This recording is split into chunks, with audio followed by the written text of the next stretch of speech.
Our Father, who art in heaven, hallowed be thy name. Thy kingdom come, thy will be done, on earth as it is in heaven. Give us this day our daily bread, and forgive us our trespasses, as we forgive those who trespass against us. And lead us not into temptation, but deliver us from the evil one. For yours is the kingdom, the power, and the glory of the Father, the Son, and the Holy Spirit, now and ever into the ages of ages. Amen. Thanks for coming, everyone. As we know, this is the third and final conversation that we're going to have for this season's Orthodoxy 102, where we've been focusing on America's Christian roots. As we know, we spoke at length during our first presentation, about this association that our founders assumed and then further articulated about the relationship of government and a population that is morally centered. And then we spoke in our second session more so about how that moral foundation can be viewed from a Christian lens of perspective, and at the same time how it was not only a federal idea, a national idea, but it was an idea that was embraced by the states as we read each of the 50 states a portion of the preamble that they had in their own state constitution as well too, that referenced God in one respect or another. I've appreciated the questions as well too, and I hope that we can have some more dialogue this third session than we have in the previous two. So I won't speak as long during this third presentation as I did the first two, and hopefully we can have a nice conversation and dialogue, as I said. Does that sound okay? Great. So what I wanted us to focus on today was looking once again at this presence of a moral, of a religious, of a, dare I say at times even a Christian experience in our nation's founding, and how it can be witnessed in our nation's capital of Washington, D.C. itself. Washington, D.C. is one of my favorite cities. I live there. You live there, huh? For Okay. about 9 years. I don't know if I could live there, but I love going there, and I love just walking around and staring at the architecture. And after my first experience in Washington, D.C., I walked for miles and miles and miles like most people do after they first go there. And I heard people reference and speak about a lot of these monuments and buildings, the history of them. And I said, I want to learn a little bit more. So I dove in a little bit more. And then I was really, really pleased when a few years later, I came across a book that former Speaker Newt Gingrich was behind, called Rediscovering God in America. And then afterwards, he and his wife put together this video documentary that played off of the book as well too, which was a walking tour essentially of Washington, D.C., and then looking at some founding documents as well too, and rediscovering the references and experience of God at these points in our nation's history. At the beginning of his book, he references a quote by Mark Twain, and I'd like to read it, where Mark Twain says, "It ain't what you don't know that gets you into trouble, it's what you know for sure that just ain't so." So you get into more trouble when you think you know something is certain and you're absolutely wrong. And I think that I agree with former Speaker Gingrich in utilizing that quote, that it has a great contextual appropriateness with our nation's present state, where we have a large percentage of our population that seems to think for sure that America is supposed to have a benign experience towards God and religion. That America was never intended to have any connection, any relationship with morality or with God. And I think that that's what's getting us into trouble in so many ways today as a nation.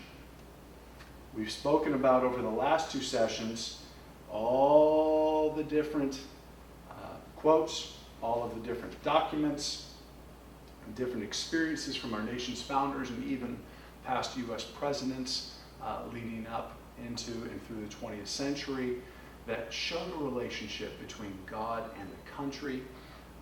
But still, I think that even more so over the last 20 years, if you ask the average American on the street about this relationship, you might not get an answer or an understanding that comes anywhere near what we've been speaking about over these last couple of weeks. So let's just take a very quick snapshot glimpse of some of what we find in Washington, D.C., to take a look about this relationship and then open it up to some more dialogue. Looking at D.C., let's start with the Washington Memorial. There were tiles to the Washington Memorial that were donated by citizens. And if you take the tour and you go all the way up the steps, you can see a lot of these tiles that were donated by citizens for the monument to be built, and many of them have inscriptions on them, and many of these inscriptions are either direct quotes from Scripture or they're quotations about God in relationship to country. Why do I bring that up? I bring it up because that tells us something very insightful, that this relationship between God and country was not an edict that was sent down from on high from nations' founders or from governmental types, but it was also present amongst the general population that were sending in sponsorships to have these tiles inscribed and placed on the monument celebrating, commemorating our nation's first president. And there was a reference to God replete throughout many of these inscriptions and donations from the general population. So I think that's one example that can incline us to believe that there actually was a representative government at that point in time. Not only in terms of proposed legislation and the way to govern, but also in terms of supporting this relationship between government and a moral populace as well too. It continues all the way up to the top, and when you get to the top of the Washington Monument, on the cap of the monument itself, in Latin there is an engraving which translates as "Praise be to God." Not very many people know that. Praise be to God is at the very top of the highest monument in our nation's capital. Moving on, we go to the Jefferson Memorial, where we have several inscriptions of quotes directly from President Jefferson. Allow me to read just two. The first: "Almighty God hath created the mind free. All attempts to influence it by temporal punishments or burthens are a departure from the plan of the holy author of our religion." Second quote that I would like to share: "God who gave us life gave us liberty." Once again, doubling down on the documents or founding documents that we've spoken at length about. "Can the liberties of a nation be thought secure when we have removed their only firm basis, a conviction in the minds of the people that liberties are a gift of God, that they are not to be violated but with his wrath? Indeed, I tremble for my country when I reflect that God is just, and his justice cannot sleep forever." What a stark warning, and perhaps prophecy by our nation's third president. We see at the Lincoln Memorial that the Gettysburg Address is inscribed at the Lincoln Memorial, including the conclusion. For in the conclusion we see, "We are highly resolved that these dead shall not have died in vain, that this nation under God shall have a new birth of freedom." So even when we move past our founders, like we spoke about last week as well too, we move past our founders, we see in one of our more historically recognized and great presidents this reference that we are a nation under God. And he says this and articulates it at the conclusion of the Gettysburg Address, one of the most intimate and solemn experiences, because it is there where he's referencing our fellow countrymen who spilled blood for this country. What a solemn and intimate moment where, of course, he brings it back to a relationship of country and God. If we look at the Supreme Court building, we see on the exterior of the building there is a large relief with several figures on the top of the relief. One of the figures, of course, is Moses holding what? The Ten Commandments. Interesting to note, Moses holding the Ten Commandments, where we have the commandment of God not to kill, that then we have affirmative court decisions allowing murder to take place in our society. There's multiple examples. I believe that abortion would be the one that's highlighted, the murder of an innocent. Our Capitol building. If you go to our Capitol building, in the rotunda, there are 8 large oil paintings of influential scenes from our nation's birth and history. I want to highlight 4 of those scenes. 1, Columbus's discovery of America, and immediately behind Columbus himself is another figure holding the most prominent standard of anyone else in the painting, and it's a cross. Another one of the oil paintings is a group of pilgrims, and they are standing and seated, and they are all around one focal point that's being held by the leader within the scene. And what is he holding?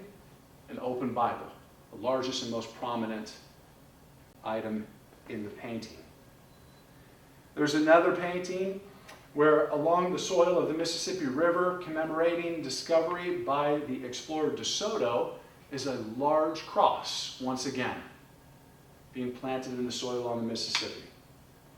And then the 4th painting that I'd like to highlight is the Christian baptism of Pocahontas, the real Pocahontas. Right? And so the Christian baptism of Pocahontas. If we continue in the Capitol building, we go to Statuary Hall, we see several of the figures in these prominent statues are holding Bibles or holding crosses. Some are even clergymen as well too. There must be recognition that there has always been a relationship between God, a moral citizenry, and the government that was established by our founders. If you go to the Library of Congress, there are several inscriptions in each of the different areas. When we're in the art area, we see the inscription that nature is the art of God. If we go to the science section, the inscription is on the wall. The heavens declare the glory of God, and the firmament showeth his handiwork. Quote from Psalms. And if we go to the religion section, we have the quote from Micah. What doth the Lord require of thee, but to do justly, to love mercy, and to walk humbly with thy God? I just share a few examples of what we find in our nation's capital. Just a few. We could go on and on and on. I could do 3 sessions just on references in Washington, D.C. But I really just want to whet the palate, like we did in our first 2 conversations as well too. Whet the palate for our conversation and our re-engagement of a proper intellectual exercise, if not a responsible exercise of citizenry as a member of the United States of America, to re-examine the nation that was founded by our founders, how it was embraced, how when that embrace was common, that our nation produced such magnificent experience. And then perhaps now we can talk a little bit about a few things. I think it would be important for us to talk about whether or not we feel that there's been a departure from this relationship between our society. Now we term it as society because we're merging together the population with the government experience. But what I believe our founders would have said, a governmental experience from a coupled relationship with a moral population. Has there been a departure from that? I think is valuable for us to discuss. Secondly, if there has been a departure, which I think there has, is it valuable to attempt to return to the intended relationship of our founders? If so, why? If not, why? And then thirdly, if we were to embark upon this effort, how would we attempt to recapture that? How would we do it? So I'd like to open up our conversation at this point in time and re-engage that first question that I offered. And I'd like to hear your thoughts and see how we can develop it. Has there been a departure from the intended relationship between government and a moral population in our contemporary society today? What do we think? And I think, yeah, definitely. And I think for reasons that have to do, they don't really represent the people. They represent themselves. And you notice that the politicians in Washington, they don't return to their home districts. They stay in Washington, D.C. That's the problem. Is it because they love the city like you and I do? Maybe that's why. Well, I like Washington. I lived there for 9 years. It's a pleasant city, but I I wasn't, I couldn't gain employment other than working in the government. Now, there's people that leave government but still stay in the city. Remember, That's the we problem. can't talk about too much tonight, like in DC, because they're playing our Astros. Yeah, okay. So we can't talk about it, especially after the sting of last night. However, what else, Chris? I want to be a little bit more optimistic. I don't think there's been a departure per se, but I think there's been an attempt to integrate a lot of different cultures and races. And this country's gotten very big. So you have Muslims, you have Jews, you have Christians. So I think what we're feeling, I hope what we're feeling, is this maybe overcompensating to try to be inclusive, which feels like we're diluting Christianity or the focus on Christianity in society. But I think that the theme, which is, our moral values, which cross all boundaries of religion, that's hopefully hasn't changed that much. I mean, there are some social values that have changed because of society, but hopefully the basics, I shall not kill, I shall not, the 10 Commandments, I mean, we pretty much adhere to that. I'm an optimist. I think we do. I would say, let me respond in a couple ways, and then let's see if there's any thoughts on that. I'd say our founders, and we spoke about this, especially in our first session, founders go out of their way to not define that the morality has to be specific to one religion, right? They reference that religion then essentially is the vehicle that helps deliver morality, and for the vast majority of them, that vehicle was coming from a Judeo-Christian background, okay? And I think that that's why we see so many references to that. And so if the effort is, and I agree that I think that this is the company line, or it's the face of quote-unquote progressive movements, to say this hasn't been an effort to depart or to dilute, but it's to become more inclusive. I think that that's the tagline associated with all of it. But my question then is, okay, have we attempted to then define a basic morality that goes across the board for everyone? Or have we attempted to whitewash all religious teaching, specifically Judeo-Christian moral teachings, because that can be viewed as the man, because it was associated with our founders? Have we attempted to whitewash all of that in the spirit of creating room for everyone else, but we're really not. We're just sort of making an amoral. So we're almost staying with a government that is doing governmental role, as the founders might have said, but we have eradicated the presupposition of a moral society to be coupled with it, so it leaves us with a moral vacuum. And then I would argue that I think that's what's been taking place. And then in response to that moral vacuum, what has ended up happening is, to fill the space without calling it morality, we've taken individual topics of morality, and wherever there is funding by a special interest group, we've created an interest by politicians to create legislation to now legislate morality. And I think that that's put us in really scary ground. Maybe any thoughts on that? I think there's two camps, right? There's the freedom of religion and the freedom from religion, right? The founding fathers definitely had as we talked about, had the foundation of freedom of religion, not freedom from religion.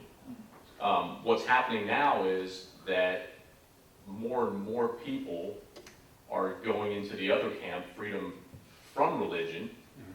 Although I don't think they're the majority, but they're the loudest. It's almost like having a group of adults in the room, and you have one child that is going crazy. Well, who's going to get the attention? Sure. Right? And I think that's the problem. We've given that other group, the freedom from religion group, has a much larger mouthpiece, and they garner a lot more attention.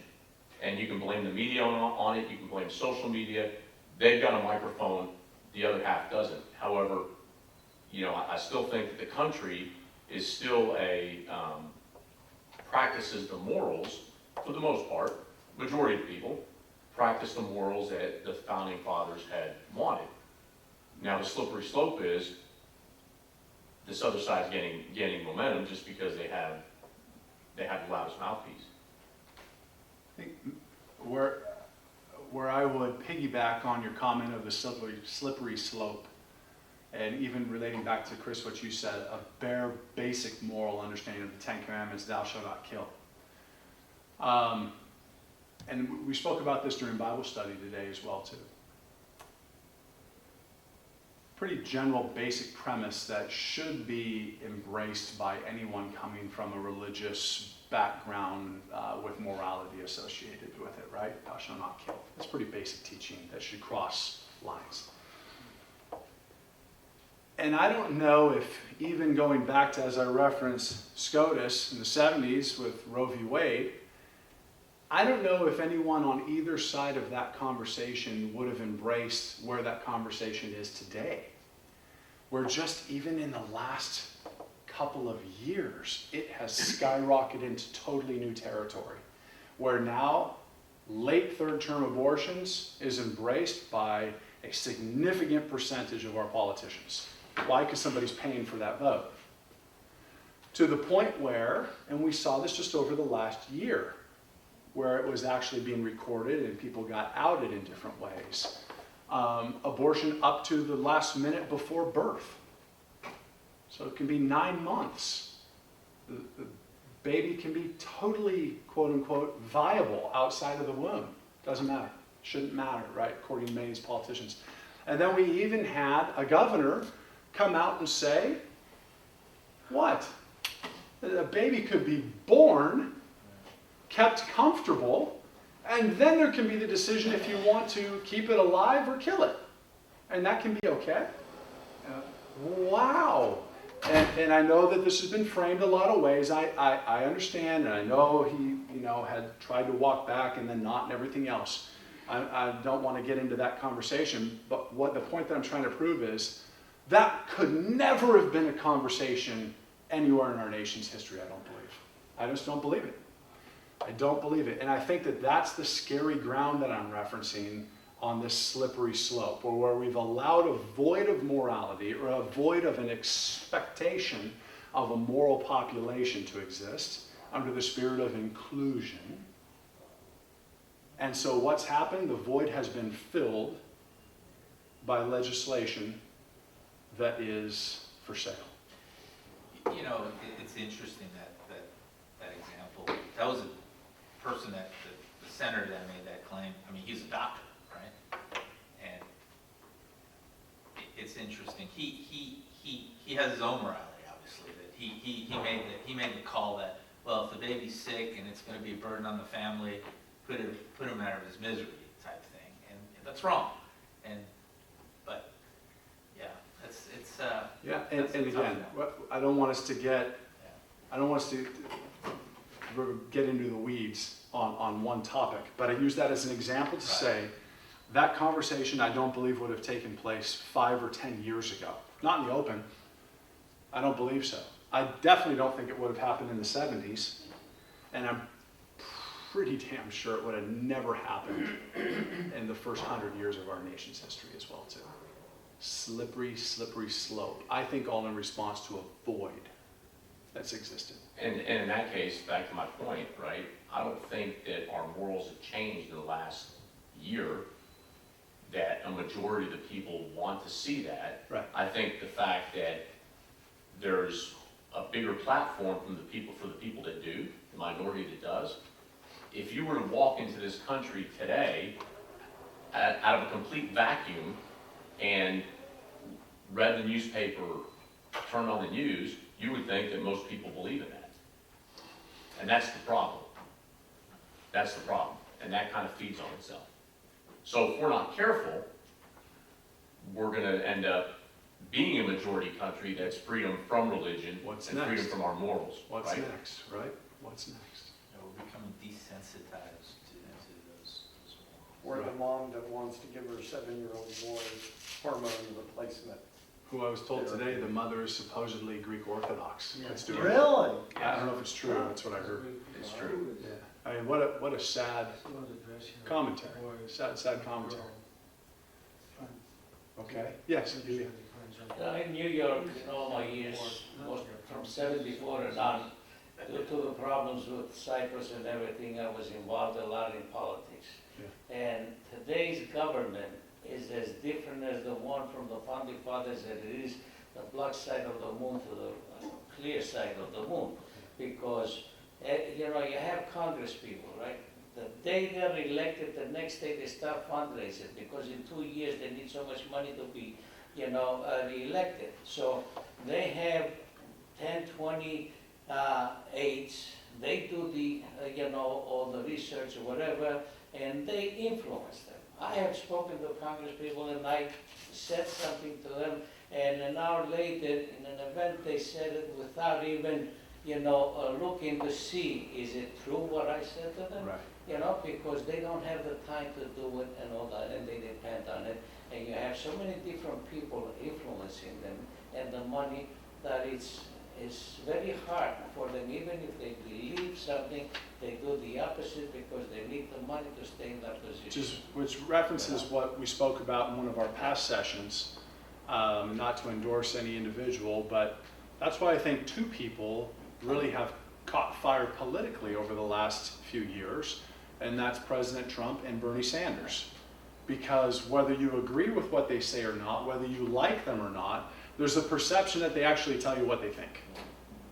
There's the perception that they actually tell you what they think and what they're going to do.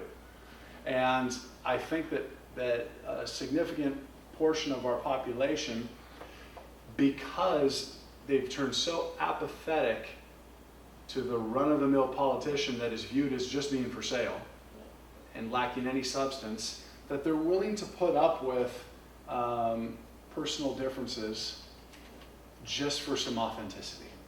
Just for some authenticity. I think a lot of people agree with what I was just saying about politicians. I think they have a perception of a lot of the politicians in Washington, actually. They say that they have the lowest trust of any, they had occupations. Yeah. And the most trustworthy is nurses, the least trustworthy is a member of Congress. So let's get back to this, right?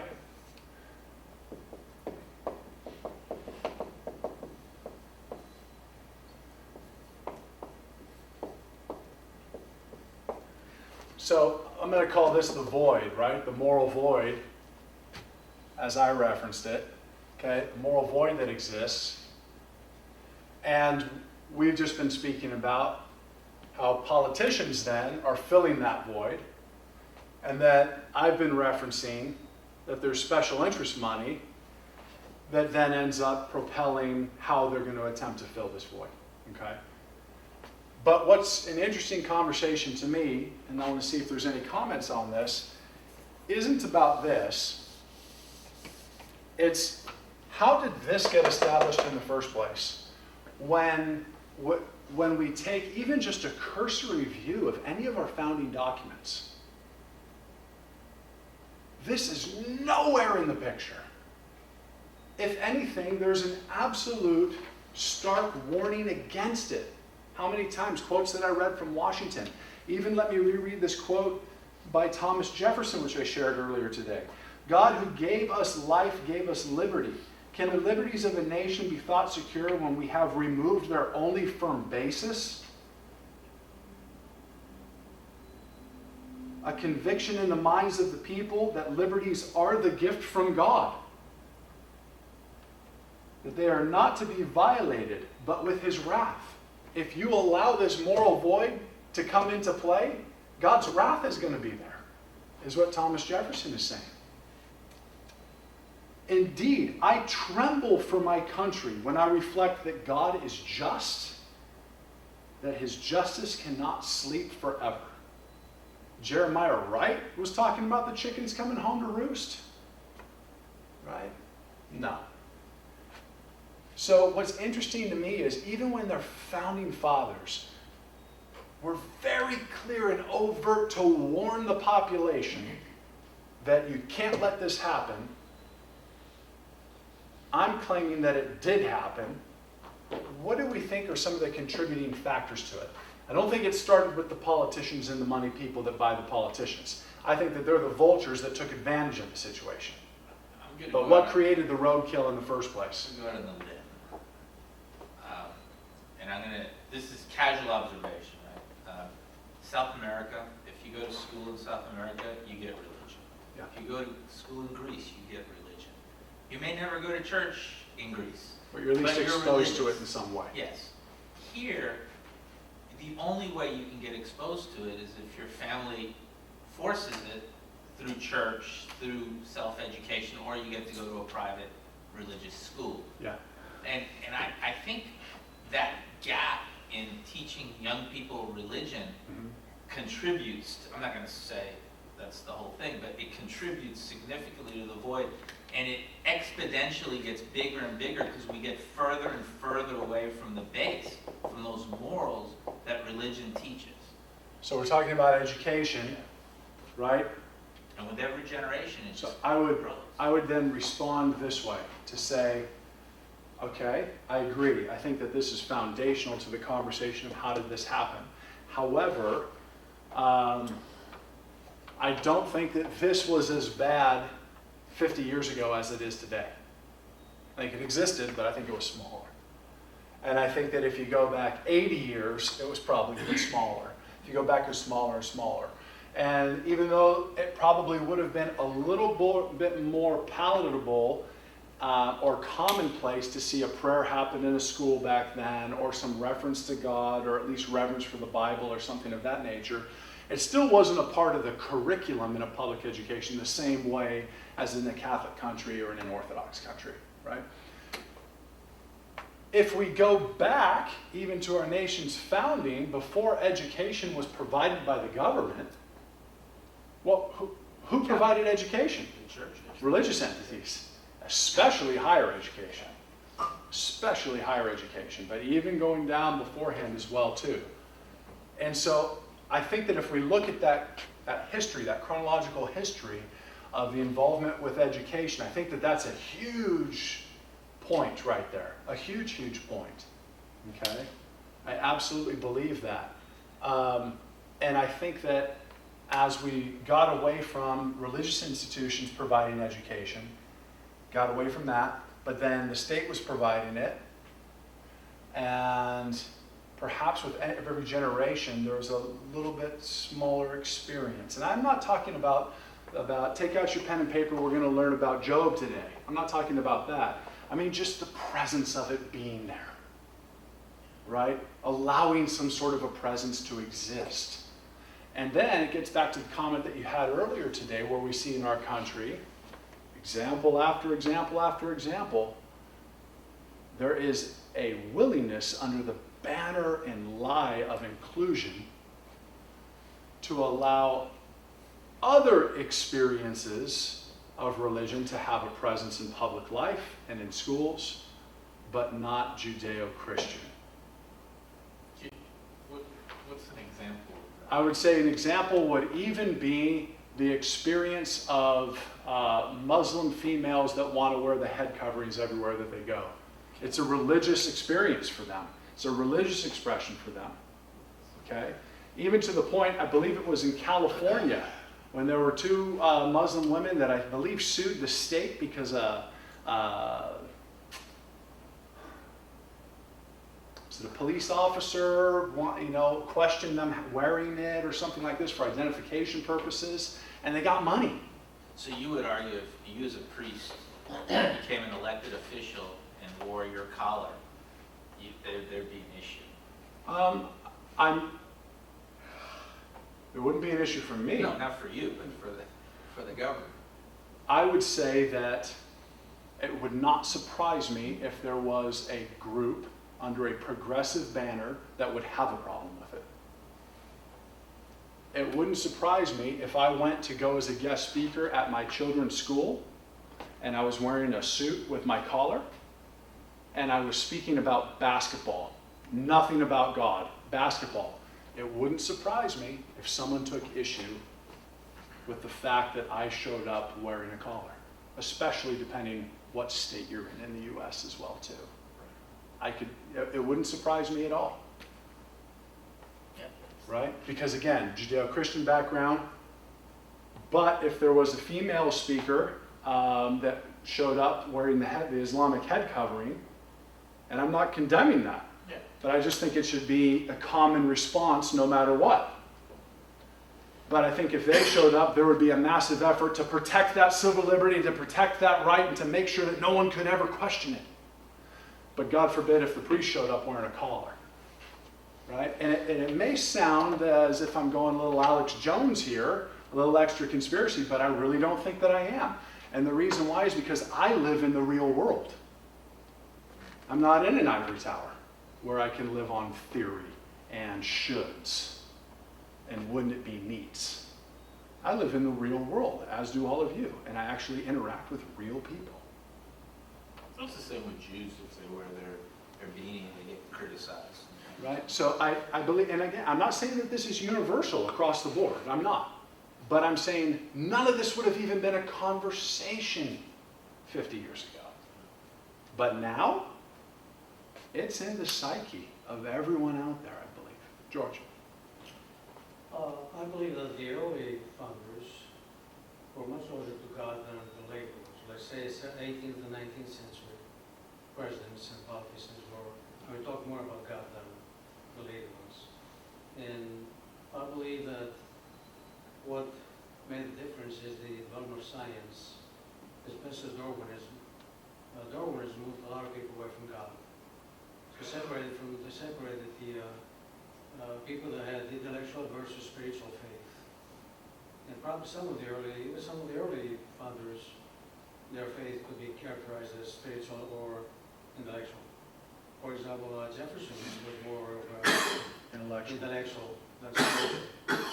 So with Darwinism and the development of science later in the 20th century, moved people away from faith, from God. I agree with you. I would even take it with a little bit different spin, looking at it chronologically like you did. I believe that our founding fathers had a much more holistic and higher level of education than any of our subsequent national leaders. Absolutely.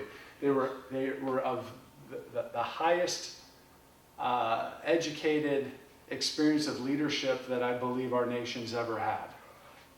Right? When you look at the disciplines that they studied, the levels, and what they produced with what they had learned as well too.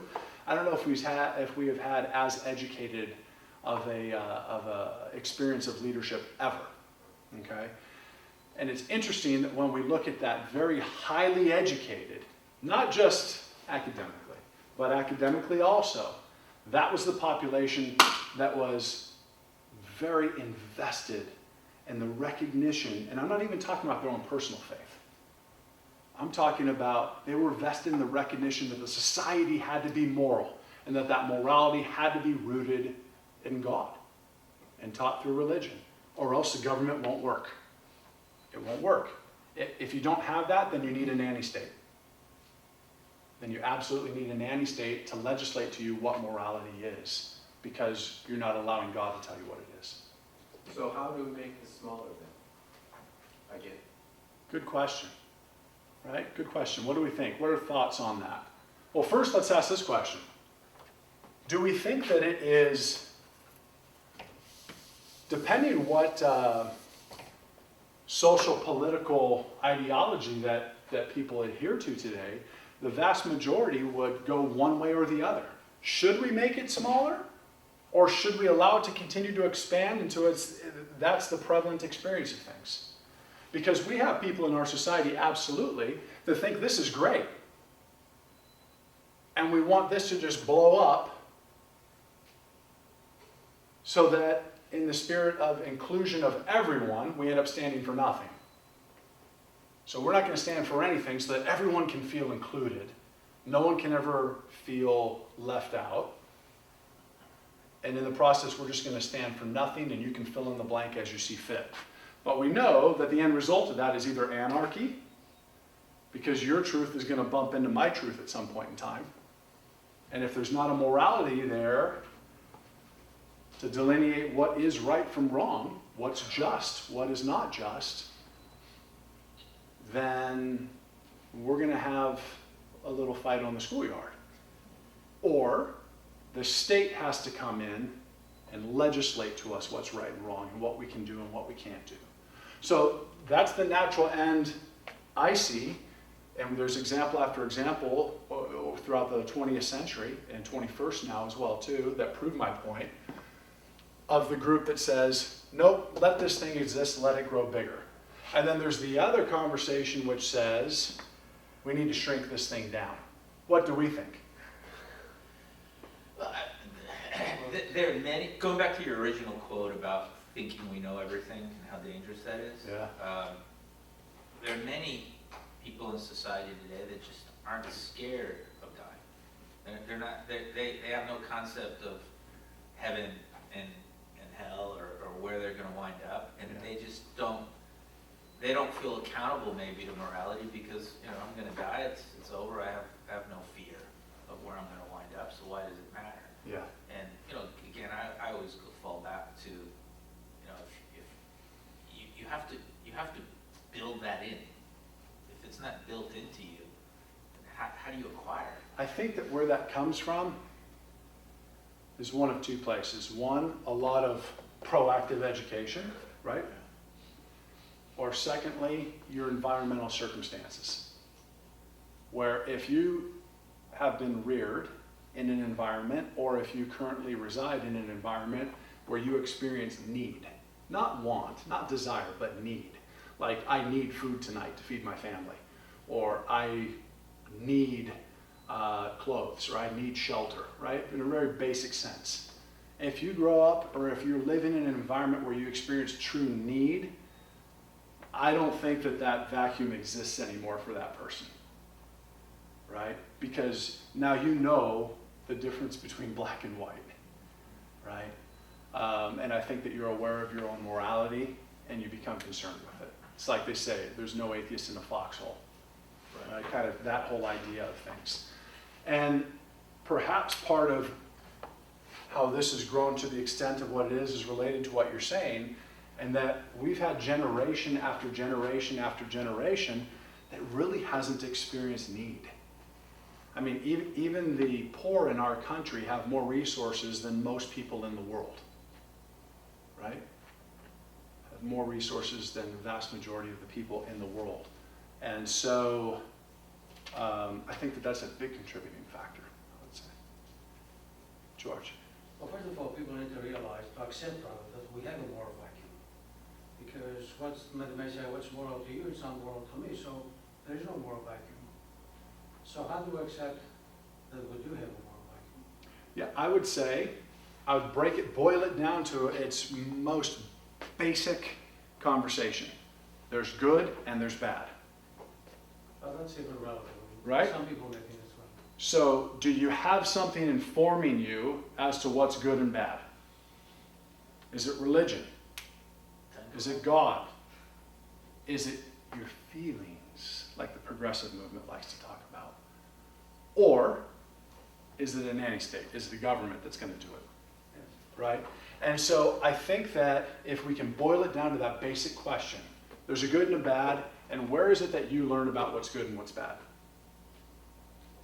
I think that that's where we begin the conversation. But it's going on today, though. In social media all the time, people talk about morality, what's good for, is abortion moral, female immoral. Correct. So people don't do this anymore, or gay marriage. Right. So people need to come to understanding that we do have a moral vacuum before we start closing it or shrinking it. But I think like what Chris was saying, we have generations that have been raised with no awareness of these things.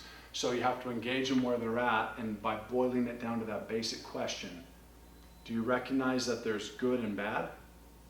And what's the source to teach you and inform you what's good and bad? I think sometimes it takes a major event to make us look at things from a different perspective, like a war. That gets back to the need conversation. Yes. Right. Or Gets back to the need a conversation. flag, killing millions of people. I'm gonna go, sound like a broken record. There's but I'm gonna go typhoid back- on the streets of LA again now, they say, so maybe. I'm gonna go back to the point where I think that the moral vacuum is a lot smaller than we think it is, but it's just been magnified because they have a louder voice. The way to take it back or to take the emphasis off of it is to get even a louder voice.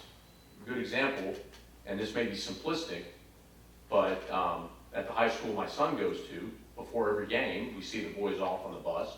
There's probably about 150 parents there, friends, grandparents, whatever. And it's been tradition for the last, I don't know, umpteen years, at least the last 3 years that I've been there, that everybody circles around and says a prayer. We pray for the health of the boys, the safety of the people going back and forth, right? Depending on who says the prayer, we can be invoking God, we can be invoking the Trinity, Jesus Christ, right? You talk about that experience to somebody from another school, and they're going, ooh, you guys do that? You're allowed to do it? Why aren't we allowed to do it? Has anybody stopped us? Right? And in those circles, I've seen people with Muslim gear on. I know for a fact, because my best friend is Jewish, he's Jewish, and the last guy that did the prayer was invoking Christ and the Trinity, right? Are we going to stop doing what we do because we're afraid to offend somebody? No, right? That is an example of doing what you're doing and not worrying about the moral vacuum. And if somebody complains, guess what? We're still going to do it, right? Because that's what we've been doing for years. So that's a small local example, but it's a good example of how you just can't throw in the towel and say, well, yeah, they're going to complain, so I'm not going to do what I'm supposed to do, what I think is morally right for me to do, which is to pray for the football players, Yeah. or the fans, Yeah. in this case, right? Very simple example, but I think it's pertinent in today's society that the moral vacuum has the voice, even though they're probably the minority, and that's my theory. Which circles us back to what we spoke about in our past sessions as well too. Our founders pre-assumed that we had not only a moral society but a vested citizenry as well too, that was willing to fill that societal experience with what? Their values. With their values as well too. So it's kind of recapturing that at a local level is what you're speaking about. You talk about mommy state. I'll give you a real world example. I was brought up, I remember my grandfather telling me, your grandma, because I used to watch my grandmother in Greece, do everything. And my grandfather would do, different things. And I asked, and he said, grandma has her responsibilities with the house. I have mine. We're equal. We're absolutely equal. So that's always resonated in my mind from a kid. Well, in business, when a mom has responsibilities, if you are her supervisor and you give her accommodations for that, you could be accused of discrimination because you're preventing that person from potentially growing their career as a woman because you're discriminating because you're recognizing that she has kids and certain needs, I mean, that might be a poor example, but it's a weird world out there. It's the slippery slope that we talk about. It's a really Another weird example of world. slippery slope. So let's talk, we've got about 5 minutes left. Let's talk a little bit about if we recognize, if we're claiming that this exists, this moral vacuum exists, and that it would be a good thing to attempt to shrink it, let's talk about some real world, practical steps that could be taken to help do that. I think John said one. I think toleration of other people's views. Let's say local investment, right? We have to invest ourselves in the experience ourselves locally first, right? And what were you going to say? Well, I think tolerance, you engage in a conversation without necessarily agreeing with him, but, you know, respecting his point of view. Yeah, which we see that in the founders as well too. George Washington was asked, workers at Mount Vernon that had different religious backgrounds, right? And some were even Muslim. There's a record of this. If he was okay with that or not. And he basically says, I'll paraphrase, I don't care what they are, I care that they're a good worker. Let them do whatever they do, it's fine. But when they're here, their responsibility, their role is to do their job, right? As well too. So I think we find that even in the founders' experience. What else? Another step to try to shrink that thing. Well, I think people need to get more involved in politics because, be, more informed on who they're voting for. Look at what happened last year, that the council members voted not to say their pledge of allegiance because they offend some foreigners that are in there. So now the religion is out, the pledge of allegiance is out, what is going to be, I mean, how far these politicians keep on pushing and pushing, moral values. I mean, to me, I was born in Greece, but I'm offended if they're taking out their pledge of allegiance in the schools, or, more than I'm offended about the prayer, because the pledge of allegiance is the country. The prayer is individual, each one of us have our own, and I can say it in my, I don't have to hear it out loud. Right. But you're living in this country, and the politician who's supposed to be protecting the Constitution is pushing it away just to please some foreigners. I mean, where is it going? And this is what people have to stand up and start. If you want to shrink that, you've got to start getting involved and get rid of all these people that are against all this from politics. Vote them out, speak up. So local investment, again, in terms of voting as well too. I would argue the die is cast for the next generation or two, because it's how you're brought up. So here we are talking about, this vacuum that we're starting to see, regardless of perception of how big it really is, they're the loudest. But, it's our responsibility to do something about the next generation so that when they do get into politics, you don't have, this group of 7 and then you have this conservative group over there, and Yeah. you kind of have to reset. I don't know how you do that, but I would allow me, this capitalizes on things that have been said here tonight as well. I'm going to put this back up here. I would venture to say that where we can have a large impact on this in actionable terms at the local level is first an investment in the first church. Anyone ever heard that tagline before? The first church? The first church is in the home. You ever heard that before? Which gets back to what you're saying. You're raised with it or not. We need to invest. And when I say we, I mean a society, but from our vantage point as a church, and where our investment into the first church of the family and people's household, where we can invest is a little different area than where the government is supposed to invest. We as a church need to invest in the first church, which is providing skill sets and knowledge and support for a moral experience to take place here. Because I believe, from my practical experience of having been a parish priest for 16 years, and I also actually read the newspaper and see what's going on in society, I believe that we've allowed this to dry up. And the root of the vast majority of social problems that we have in our country can be traced back to a deficiency here in the home. Okay? Doesn't mean that there's not going to be challenges, but it means that they're not equipped to engage the challenges at all. So what do we end up doing? You can go into a frenzy, or you can just hand out acceptance like candy. and not ever have to deal with it, right? It's when the kid is throwing a temper tantrum at the grocery store, you're waiting in line, so that's where they put all the candy by the register so the kid in the cart can freak out. I know, I have a 2-year-old, right? I want this, and they freak out. So you have a choice.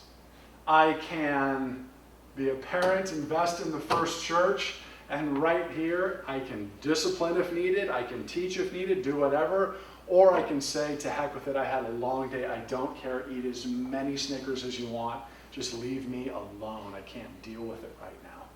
I think that has become the new Dr. Spock's parenting book more than anything else, right? 2 people working in the household, whether it's needed or not.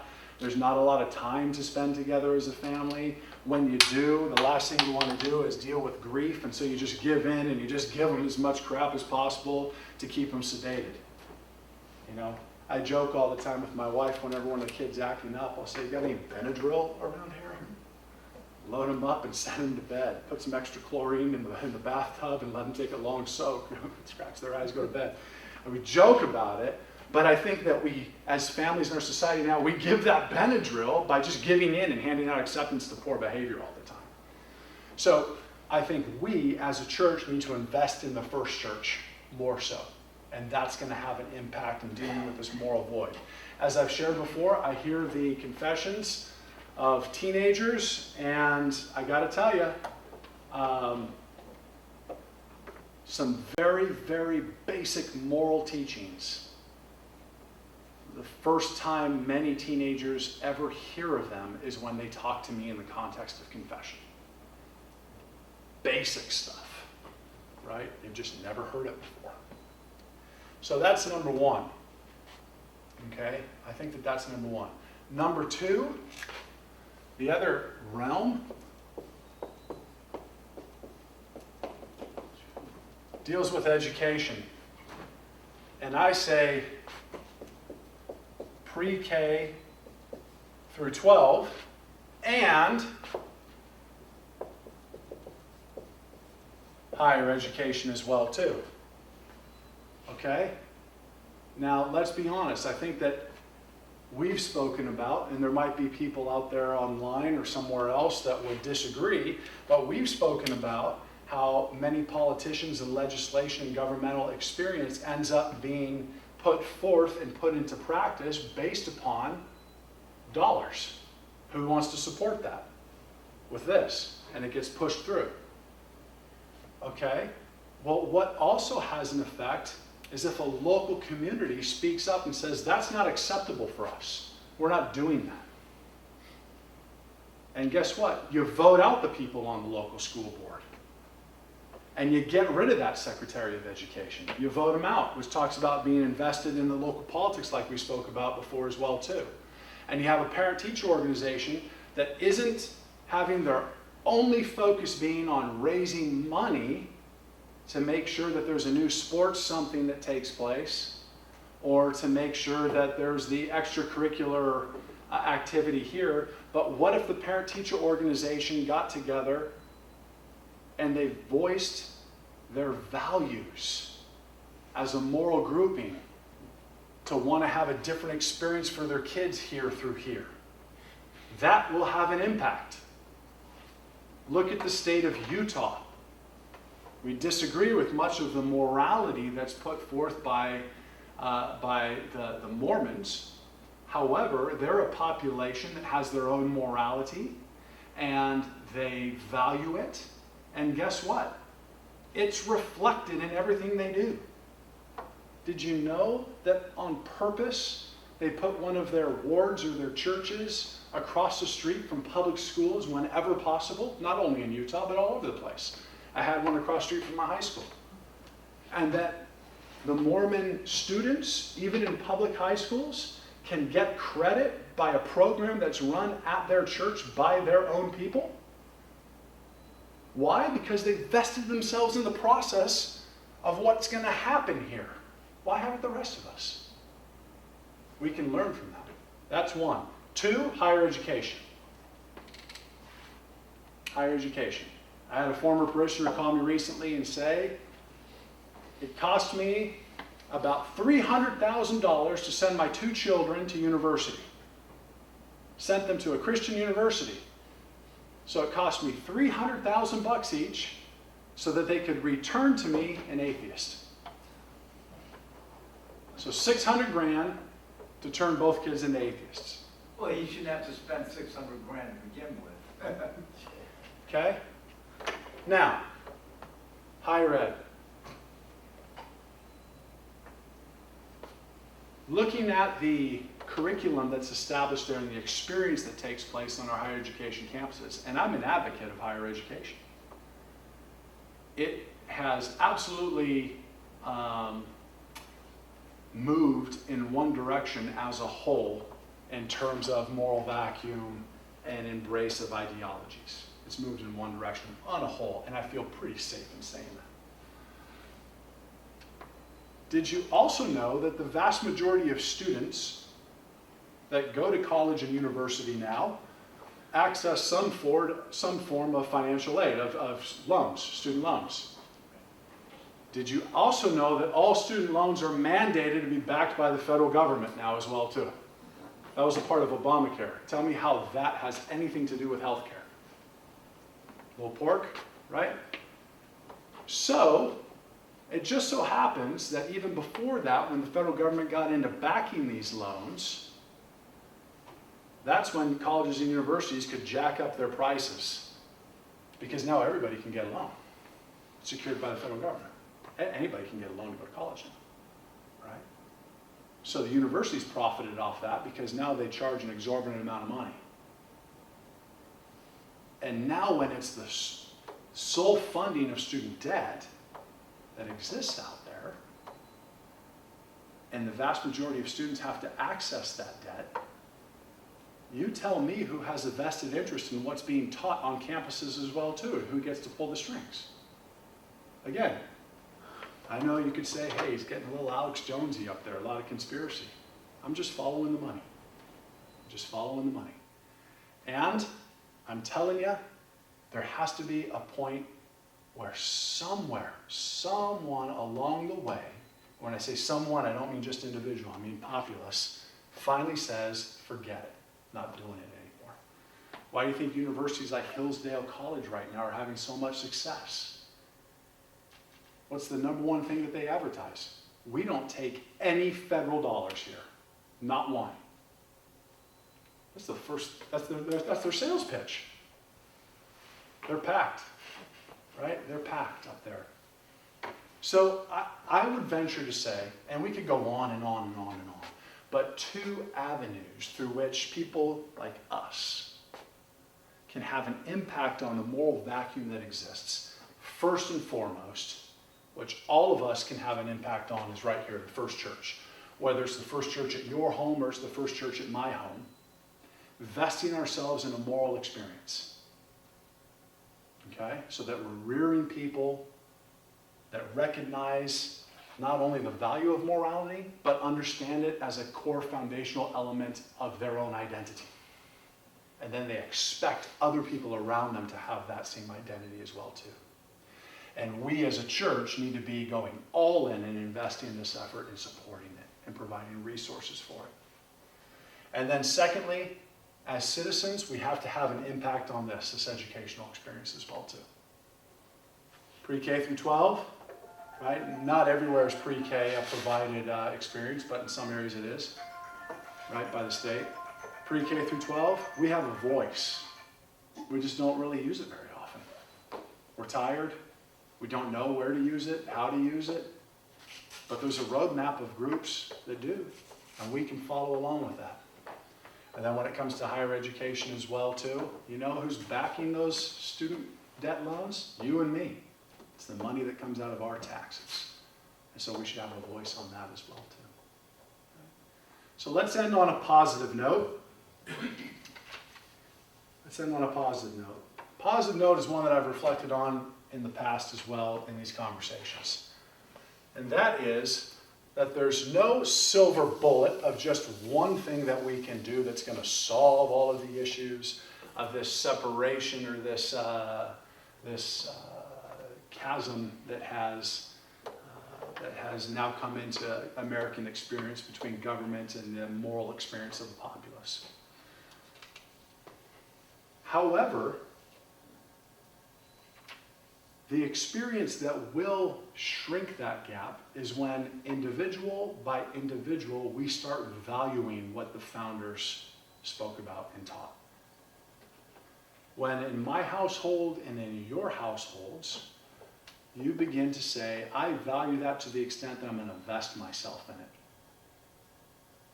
And the choice is ours, right? We still live in the land of the free. We still live in a country where social mobility is an option. We still live in a nation that embraces the liberties that were given to us by God. We might not understand them the same way that our founders did, but they're still an embrace. And with that individual liberty, we can apply it to our lives, to our local communities, to our parent football organizations, to our local church. We can voice it at the local HOA meeting. We can voice it in everything that we do. And the way in which I would invite us to voice it is articulated by our patron saint, St. Basil the Great. I believe St. Francis of Assisi made it famous, a great Catholic saint. But St. Basil, paraphrased, essentially says that we should preach the gospel at all times, but only when necessary use words. So it means we have to go out there and live the gospel in our lives. So that would be avenue number one, which every single one of us who's listening to this has the ability to do.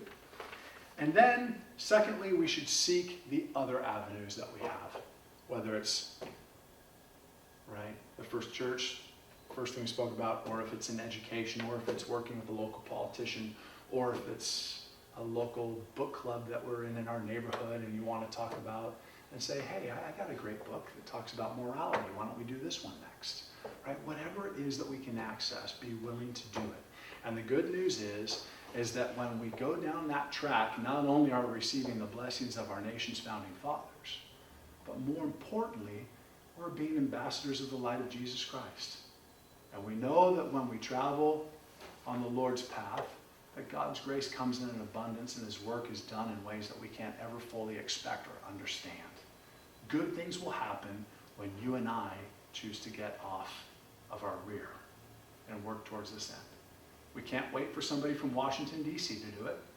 We can't wait for someone in Austin, Texas to do it. Right? We have to do it in our own homes and in our own neighborhoods and at our own church, and it will spread like wildfire. Imagine what chances the world would have given our nation's founding fathers during their day, especially leading up to the Revolutionary War. They would have said, small potato is not going to work. And look what happened. So look what can happen if you and I wake up tomorrow and we make a choice as well too. So with that being said, why don't we close? We'll rise for a prayer. I want to thank everyone for coming during these 3 sessions. And in the spring, we will launch into another Orthodoxy 102 2 or 3 lecture series. And I haven't quite decided on a topic yet. And a couple were brought up before we started today, and I'm always willing to listen to whatever is interesting to anyone. And I'll do my best to try to prepare a good conversation time. Through the prayers of our holy community, Lord Jesus Christ, our God, have mercy on us and save us. Amen. God bless everyone. Drive home safe.